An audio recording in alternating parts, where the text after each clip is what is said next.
السلام علیکم جی زما ګران خوږه ملګرو یو خو یوم ازادي ورځ دا څه خبرونه هم د سره لرو بر به شیر کوم خو ول خو به د ټولو ته د پاکستان وایم 77 یوم ازادي ټولو ته مبارک شي کغه پاکستان کې دی پاکستان نه بار دی لکه تاسو ته منظر او مغیو چې دی وخت کې دا پارلیمنت هاوس مخدا صدر هاوس دا پارلیمنت هاوس دا او دغه شانته نور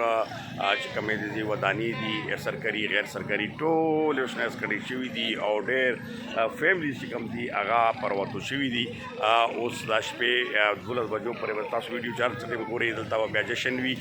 او دغه ټولو ته دغه ورځ چې کومه ده یقینا چې ازادي لوی نعمت دی او د دې قدر پکار دی او خو وطن سره مینا هر وطن سره هر یو خپل وګړی چې کوم د خپل وطن سره مینا لري نو په دې باندې تاسو سره د خوشاله شریک کما خیر فیملیز که تاسو ګورئ راوتی دي دا عکسونه اخلي ماشومان دي او ډېر خوشاله اظهار کوي او پکار هم ده دغه شانتي تاسو ته ګورئ رنګینې به تاسو ته ښیو دغه د اسلام آباد رنګینې دي او دغه ځای کې به اوس باقاعده بیا شپې چې کوم دی کم جشن دی هغه مناویږي پټاخې به کېږي ټول به خلک دي هغه به داسې کې تاسو ګورئ که چاکچ به دا کېږي دا ورغونه خو دې سره په دغه خوشحالۍ باندې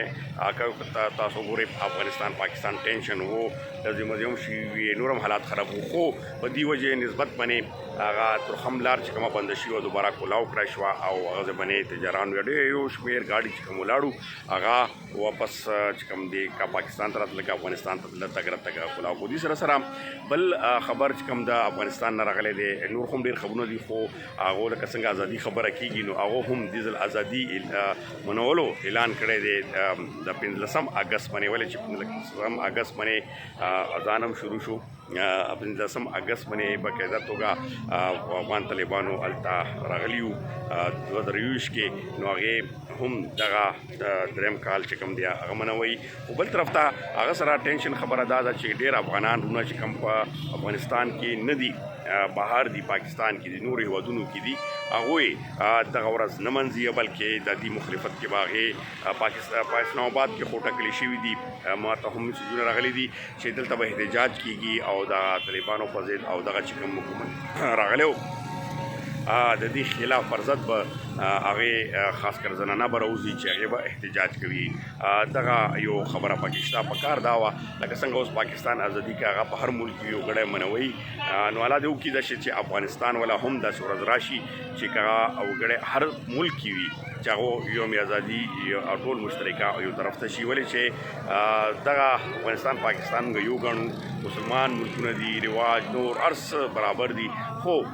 ټیک ده بل هیوادونه دي خو موږ غواړو چې دویم رور چې کوم هغه هم آباد شي ورسره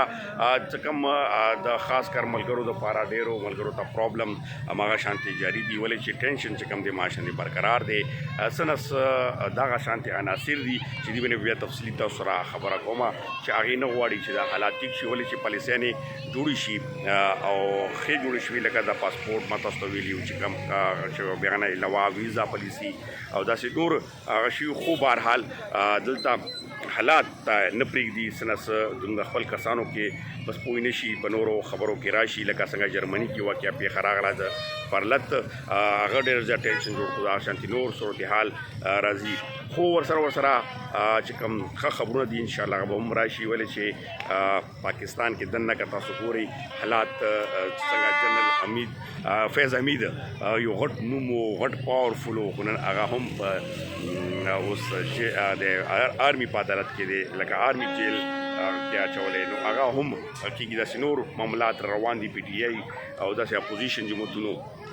موږ غواړو چې امن کم دی هغه ډېر ضروري دی لکه دا اوس امن چې وي نو وګوره ماشومان فیملیز ټول راوځي او خوشحالۍ منځي نو امن کم دی هغه ډېر زیات ضروري دی اول کوشش دا کوئ چې نفرت خبرې مه پیلوئ کوشش دا کوئ چې امن دپاره ورورولي دپاره کار وکړئ هر کس چې خپل حیثیت دپاره ایسې نه کار واخلي نو یقینا چې دا هر یو ملک هغه پاکستان دی افغانستان دی نور څنګه مسلمانان ملکونه چې کوم دي هغه دی الله داسې امن کې وساتي نو موږ پیغام هم وو لږ شان خبرونه هم وو نو بس چېرته چې وایي خوشحاله او آباد اوسئ او خپلې مینې او دعاګانو کې مې یاد ساتئ. مننه، خوشحاله او آباد اوسئ.